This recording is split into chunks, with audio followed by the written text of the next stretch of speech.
Ah, so here we are, another episode of Mr. Big Mouth. I have a wonderful guest today.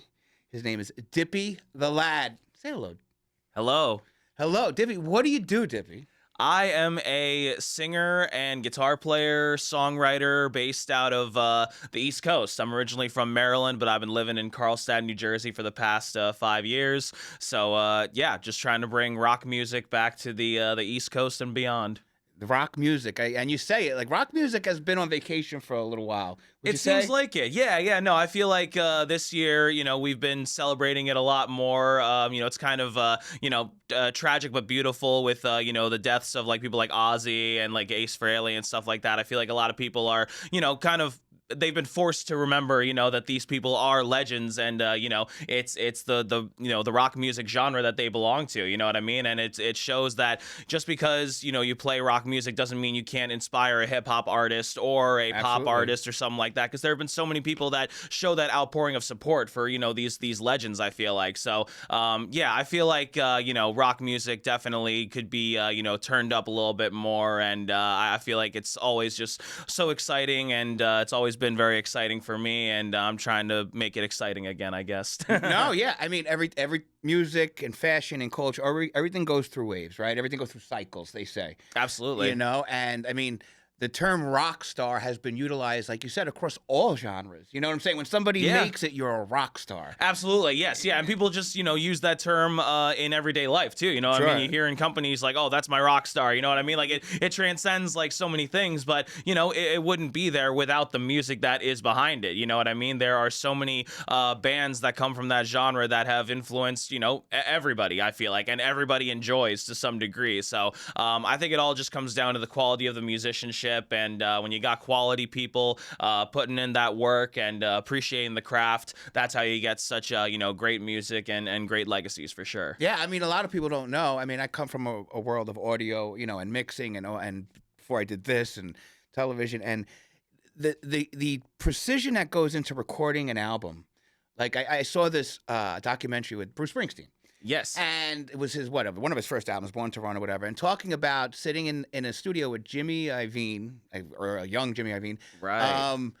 and just spending 12 hours on one drum sound, just Yeah. getting the sound exactly how you want it.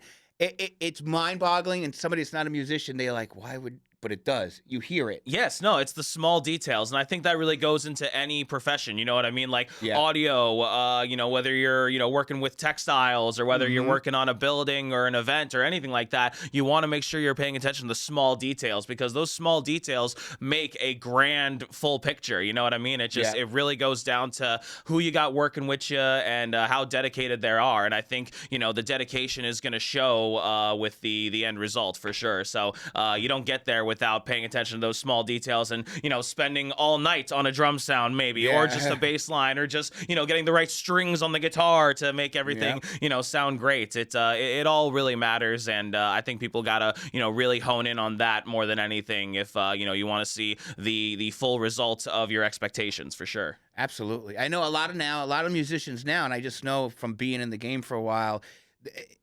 they choose, like, music companies, people that would sign you, recording, companies, it's changed a lot. They used to send out an A&R guy, right? Mhm. They'd go watch you perform live, Yeah. see if you had that thing.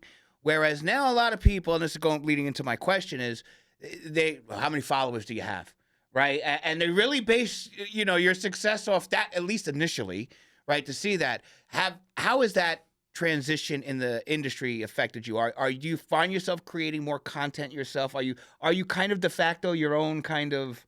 Yeah, I'm pretty much an independent artist through and through. I don't have any, marketing team or like, a lot of people behind me to, make all this stuff happen. You know what I mean? It's me that's reaching out to venues. It's me that's putting the social media content together. It's me that's, getting on stage and performing. You know what I mean? The Dippy the Lad project is, a full band sort of effort at times in the studio. But when it comes to the full live performance, I like to take full reign of that just because I enjoy the creative freedom. You know what I mean? I enjoy pushing myself that way too, because I feel like with pressure comes diamonds, and I think the more pressure that you put on yourself, the more that you'll learn, and the better that you'll become at the end of the day. So yeah, I think nowadays it's really important to be very aware of social media and just really pay attention to it. There's so many things that I've learned this year just about positioning the text right, and a preview on the reel on Instagram may look different than what it's gonna be like on the actual thing. You know what I mean? And I think the more social media presence that you have, the more busy you are at the end of the day. You know what I mean? I don't think it's very exciting to get on somebody's social media and not see a lot happening. You know what I mean? There's the quality over quantity that is definitely a good argument, but I think if you can make all the high quality stuff that you can and put it out so often, then do it. You know what I mean? The algorithm does need to be fed every once in a while. It's like a pet that we all have. You know what I mean? We didn't want it at first, but it's like a pet. Come here, Mr. Algorithm. How exactly. are you today? Yes, it's there to make your life a little bit better. So it's a compromise, I feel like, for sure. It's amazing. It's kind of like the recording industry is kind of pushing themselves out of the game, because what you just explained to me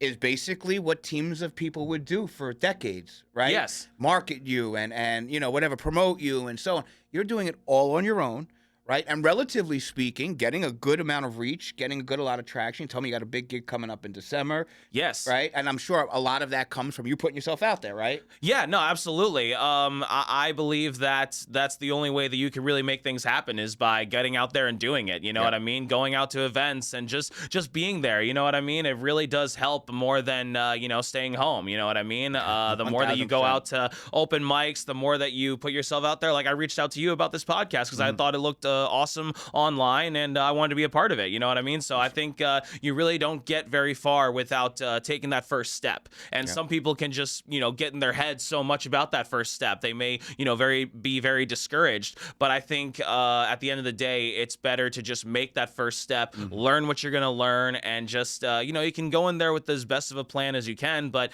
even if it's not the outcome that you want, you're still gonna succeed, because you're gonna take something out of that experience that you can use in a future experience, I think, too. Yeah, I got a lot of artists that come through here in all spectrums, music, art, and so forth.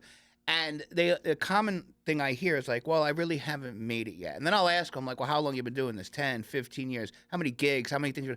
I go, you made it. You made it. You just don't appreciate it. Because that whole idea of I made it. Made what? You create music, right? Like that's what I mean that because people don't understand, when you've been doing something for so long and you're good at it and you're getting better at it every day, that's it. I think that's really what you should strive for at the end of the day. Yes, exactly. Yeah, because in theory, when you get better, you get more attention, you get more recognition, you get more people that want to reach out to you because you're putting in that work. You know what I mean? Yep. I think that really is what comes down to all of your success. And there are teams, and I've been in bands since I was like 13 years old, so I understand how beneficial it is to have a team with you. And if I had more people around me, maybe things would be totally different. But at the same time, I enjoy the accountability of it all. You know what I mean? If I have a great year or I have a crappy year, it falls on me. And I have to look inward, and I have to be like, well, what am I doing wrong? What am I doing right? What can I try? What can I avoid? Like, there's so many different ways that you can, make this stuff happen, especially with social media. So that's why I say, the algorithm, yes, is it annoying? Is it, hard to understand? For sure. And it's like a pet. You know what I mean? Like, that's definitely a good way to put it, I think. You got to train it. Yes, and you got to be there for it. You got to be present. And, the more that you establish a relationship, the better it's going to be for you at the end of the day, because that's the world that we live in. And, like you said, with trends and waves, maybe there will be a, grand revolution of us, going back to, just playing in fields, and, people will be in mud pits, and, there'll be miles long traffic like Woodstock. You never know. Maybe there will be a Woodstock revival. and even if that is the case, then I'll go with it too. It's all a matter of how you want to make this stuff happen. And for me, I think that I really want to be seen by as many people as possible. So that's why I'm online. That's why I'm out in the open mics. That's why I'm going to shows of others, just for the sake of being out there and getting more reps in, and just staying present in this beautiful music world that we got, the art world for real. And when they say I haven't made it yet or whatever, I think they refer it back to an older time. The big part of the internet that's great for musicians and artists in general is that, you can have a following of a couple thousand people, and that's great. That could be your whole life, and that's fine. People kind of say that in the sense of the old school way, when we all kind of, that's a word I'm looking for, had a shared culture, right? Someone was performing. Queen is performing. The whole world watched. Absolutely. The whole world watched. There wasn't, right? Like now. It was on TV. It was on the radio. You could find it everywhere. Yeah. Exactly. Now everything is kind of segmented, and some people will say that's a bad thing. I'm on the side of not really. I think it's a good thing, right? Because it lets people like yourself and others come up the ranks. You're not blocked out. The other way was, okay, there's a small clique of people, and they're the stars, and everyone else is on the outside. But you're on the inside. You're creating. You're not.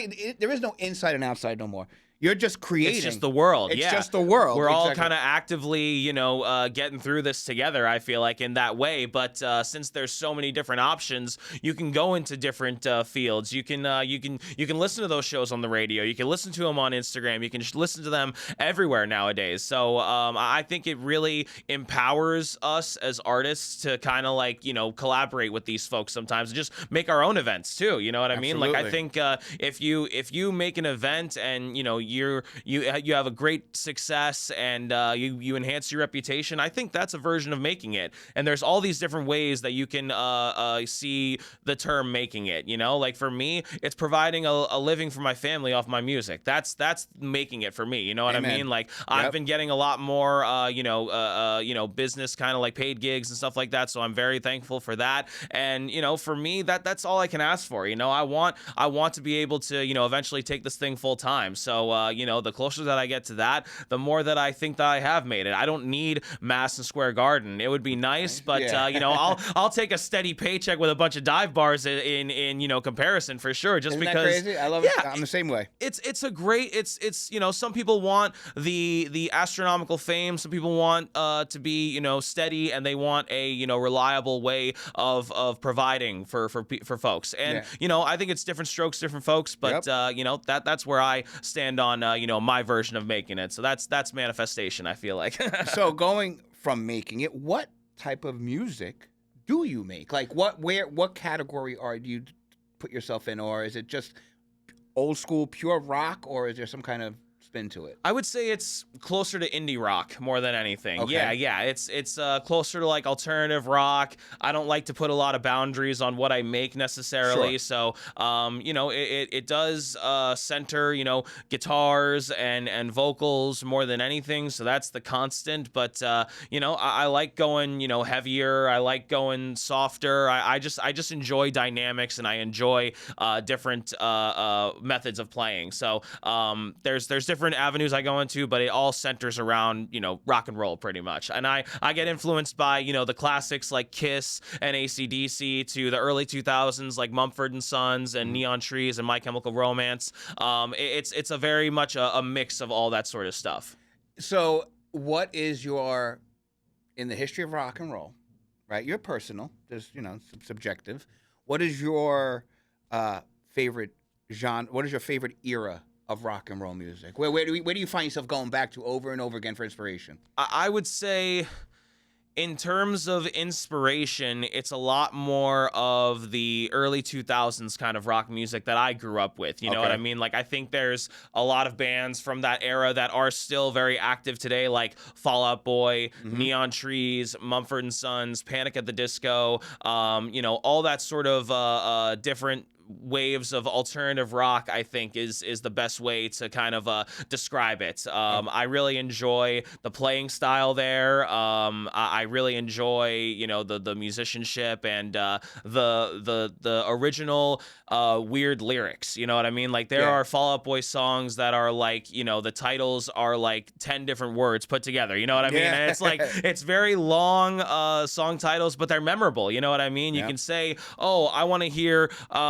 Jackie Got My Tuna Salad by Fall Out Boy, and people will know what you're talking about. You know what I mean? And I enjoy that sort of like weirdness, I guess. You know, I like weird rock music, like you know, Red Hot Chili Peppers. I feel like falls into that kind of realm too, to some degree. I was a big early 2000s big White Stripes fan. White Stripes is another, very, very big influence on me. Yes, I remember when one of my friends showed me Ball and Biscuit, and I was just like, wow, this is a jam, to say the least. It's two people, and it sounds like it's a full band, you know what I mean? Amazing. Like, the way that Jack White just has the tone on his guitar, that's why he was in that documentary with The Edge and Jimmy Page, because, you know, he has that tone that is just so distinct, and I think that's really what I appreciate more than anything. I appreciate people that I can tell that's their playing. You know what I mean? I can tell when it's Angus Young from AC/DC. I can tell when it's Eddie Van Halen. You know what I mean? And I can tell when it's Ray Toro of My Chemical Romance. There's a few different people that I think really have that distinction to their playing, and that's another thing that I really respect. It doesn't matter if it's the most, you know, straight ahead music theory kind of based thing. It's all about can I tell that this is the person playing? Can I tell if it's Buck Cherry, Chuck Berry, whatever? You know, that's an interesting spin on the word. Buck Cherry and Chuck Berry. I just realized that. so that's fun. It but could be a Fall Out Boy song. That could be, yes, you're the Chuck Berry to my Buck Cherry or something like that. And again, that's the stuff that I really enjoy, you know? We have enough songs that have, you know, Baby and like, you know, all these I love you songs. Like, give me something that's original, you know what I mean? Like, you know, Johnny went to the moon and left his, you know, son at home or something like that. Like, give me something original is really what it is. That song, who was it? The song that always, it was basic, but it was Lump. It's Lump. It's Lump. It's Lump. It's in my head. The President of the United States, I think they were called. Oh my another gosh. Basic one. Another, like, but it's those songs like Lump. Lump. What kind of song is named Lump nowadays? You know what I mean? Nothing. Like you don't have a Beatles song named Lump or anything like that. But it's cool and it's out of the ordinary and it's unconventional. And I think that's another word that I like to describe like my music is unconventional sometimes. You know, I think you know there's a bunch of different styles that go into my albums, and I just want to keep that rolling more than anything. It's beautiful. I always say with the artists, like to me, I think what you were talking about before, like, does it sound like this? That's what you're referring to is the it factor. You know, you don't know what it is. You just know that's it, right? You could have 5 bands playing in front of you, and they're all good, and they're all, you know, talented. But there's always that one that you're like, that one sticks out. I don't know why. And it's the tone of the voice, it's the look, it's the combination of everything. Who knows? But it's that it factor, and the other thing I was thinking of too, and this goes for business in general. You know, it's like they always talk about overnight successes, but in this business, what I'm doing and what you're doing, overnight success is like 10 years. 20 years. No, It could be 30 absolutely. years. You know it what I'm leads to that moment. Like, Yeah. it's like you have that changeover, but it took 10 years of going out to events and trying things and, you know, really putting yourself out there, putting the pressure on yourself to get to that moment of like, oh, and sometimes it's a moment where you're not even thinking, you know what I mean? Like, it's like you're just going the motions sometimes, or you just try something completely different and it all works out, you know? It's very beautiful. Before you came in, it's funny. It's like the algorithm again knew that I had a musician coming in here today, and they showed this video of Post Malone without the tattoos. One of my favorites. I love him. But like his early days, like not the guy you know now. But that was a guy working through it. Like it was the phase. Like I'm trying this and I'm trying that and I'm trying this. Was it a music video? It was a music video, and he's wearing like like sunglasses and like a weird jacket or something like that, and like a leopard skin bandana. I know what you're talking about. It's not his look now. It's no, not at all. Not at all. But you could hear it and you could see it that there was talent there.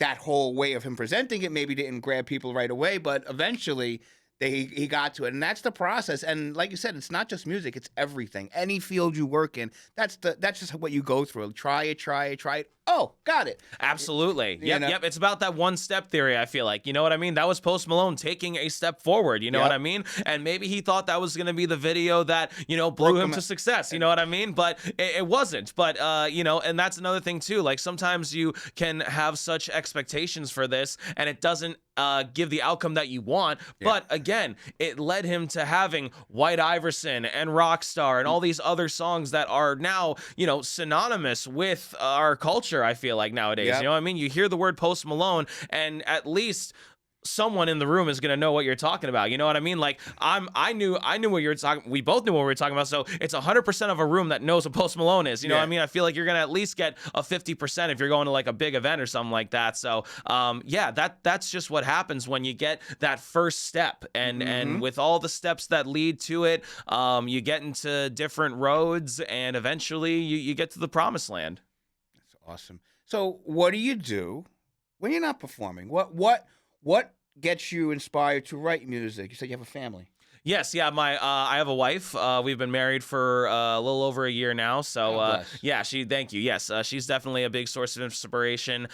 She's a musician as well. Her name is Leah B. So check out her on all streaming platforms. That's Leah, and then space, and then a B at the end with a dot. So that's important. Or as we say in Union City, Leah B. Okay, there we go. Yes. Shout out to New York City with that. Okay, New York with it right now. But she's definitely a main source of inspiration. I do everything for her in hopes that we can have that beautiful white picket fence life that everybody is synonymous with the American dream. You know what I mean? So she is the reason that I work so hard, and that I am able to believe in myself as a musician. You know what I mean? She's always been so encouraging, and in general we lift each other up when it comes to music. We go to each other with ideas.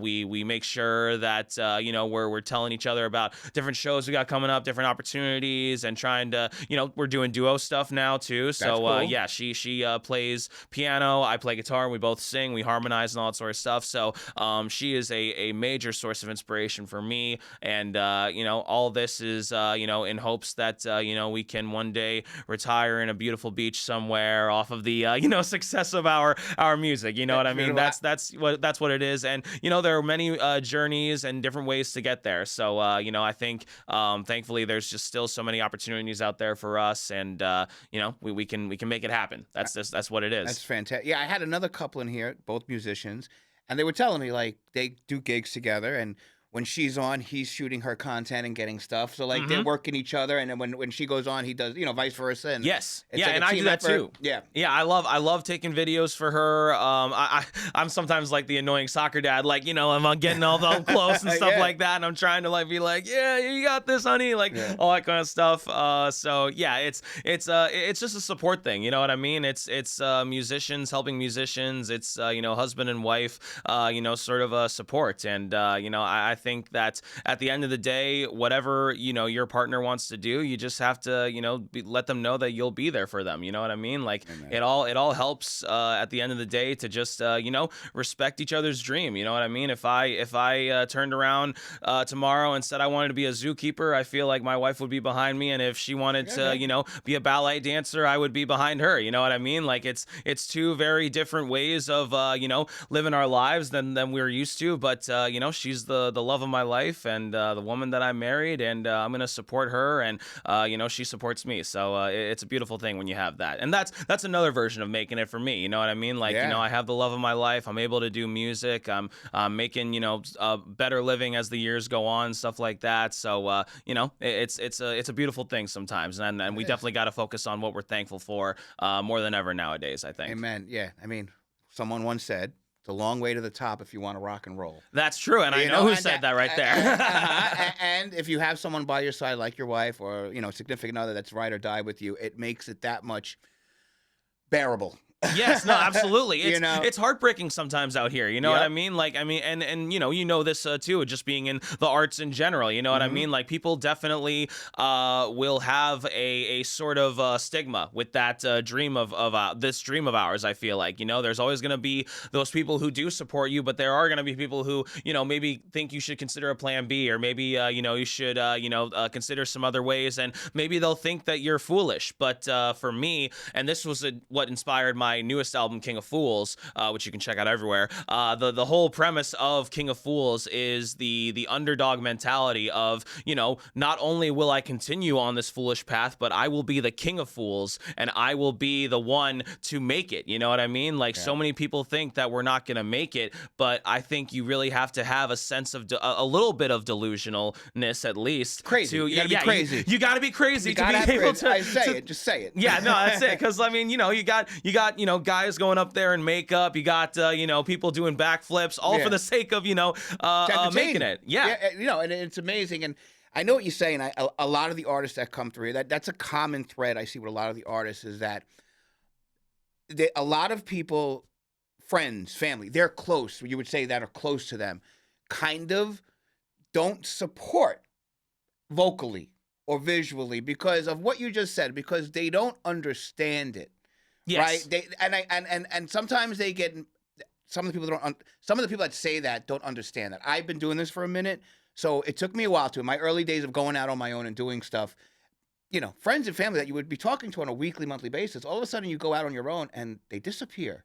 Mm-hmm. And you're like, but why? Did I do something wrong? Did I bother?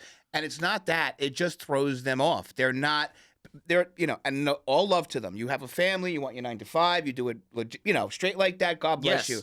But there's something to be said that when one of the black sheep out of the group, me, you, whatever, out of your little friends and family, they like, It's not that they're hating on you. It's just that they're a little confused. And you just got to blow through that shit. And I think it's also concern. You know what I mean? Like, all these people, they love you. They don't want to see you fail. Exactly. That's really what it is. And True. I think it goes back to what we were saying about making it. There's many different ways of making it in this world. You know what I mean? There is the 9 to 5 route. There is the independent route of, and it doesn't just go for like music. I think opening a business is something that people will definitely, have some thoughts on. You know what I mean? I think, and it all comes from a place of love, at least when it's people that and stuff like that. And that's why, I don't necessarily take offense to it as much. And thankfully, for me at least, and in my situation, I've had parents who have supported me the whole way through, and they, took me to band practices. They bought me music equipment, and Great when you have that. yes, no, it was, I had a very fortunate childhood for sure. So I'm ever so grateful for my parents.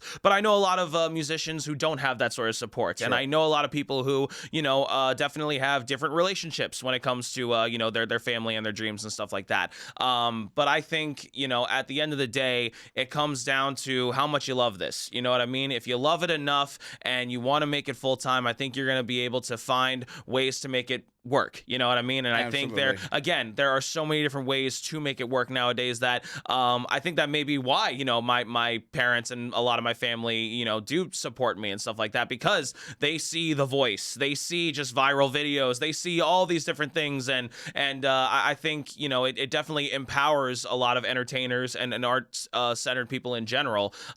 So, you just gotta be able to push through that. That's really what it is. And I think there are plenty of examples out there for people to look at and see, Ozzy Osbourne, you know what I mean? Like, here's a guy who, was maybe one of the craziest people on his block, you know what I mean? Just growing up. A little bit. A little bit, you know what I mean? Bit. But, he worked hard and he got the whole life that everybody wants. I feel like he had a family. Yep. He got to be a grandpa. You know what I mean? Yeah. He got to, go through drugs and alcohol and see the other side with rehab. He got to play with legendary musicians, packed stadiums, small clubs like that. That's the, I think that's the goal of all of us as musicians. You know what I mean? To not just make it, in a financial and a fame kind of way, but also to, experience the full experience of being a person. And He would have never beautiful. thought, 30, 40 years ago, from biting off the heads of a bat to holding your great grandson or your grandson. Absolutely. That and is seeing your truly daughter full get circle. like engaged in front of you. You know Yeah. what I mean? Like Yeah. he just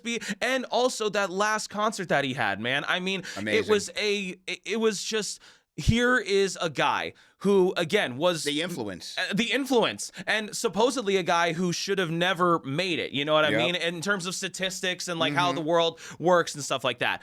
But he got to watch all of these awesome musicians play songs that he wrote back to him, and he had his family and he had his friends. Like that's the dream. That is really the dream, I think, to not only make it in that way, but also to be recognized for that sort of legacy. So, you know, that should be the model, the rock star retirement party. I think so. Yeah, no, that's you know really what it took away. It took away. That's what I took away from it. You know, like that. You saw like a picture of all of them, you know, together. You know, he was on his throne, and everybody from Metallica to, you know, Guns N' Roses, Aerosmith. I mean, like, you know, all these different people, man. And again, when he passed, you saw the outpouring from all sorts of corners of the world, I think. So you know, in essence, rest in peace, Ozzy Osbourne, and he is definitely, you know, probably my one of my top 5 role models, to say the least, for sure. Well, let's what's the name of the album?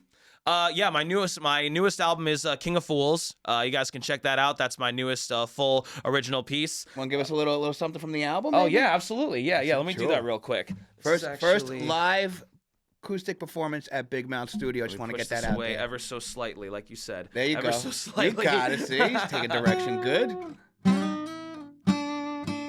All right, so I'll do that title track off the newest album. Like I said, let's do a little bit of King of Fools. This is for everybody who's beating the odds and who's maybe feeling like they're struggling, they're not supported. You will make it. Keep on down that foolish path, and you will rise above and be the King of Fools. Here we go.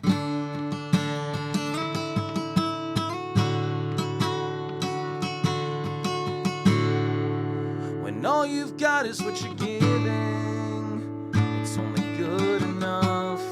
If they buy what you're selling, that's the right stuff. What'll it be? What do you need? I heard what you said, but is it what you mean? You only find where you're going if you stay in motion. What it is that you want, that's for you to choose. It never makes any sense anyway. So I'll do me, and I could be the king of fools, no matter what the others say.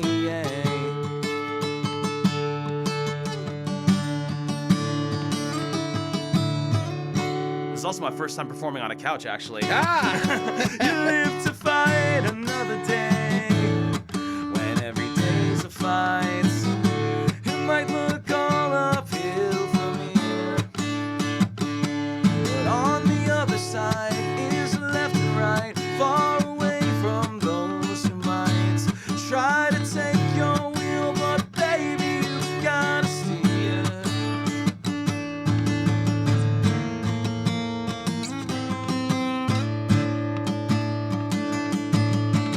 What it is that you want, that's for you to choose. It never makes any sense anyway. No, no, no, so I'll do me, and I could be the king of fools, no matter what the others say.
very much. Very nice. Very nice. Thank you so much, Mr. Big Mouth. Oh, Really I appreciate that, it. man. I appreciate you performing. That's great. This is fantastic. That's the King of Fools, right? Absolutely. King of Fools on all streaming platforms. Check that out. I'll bring this mic closer so that you hear it.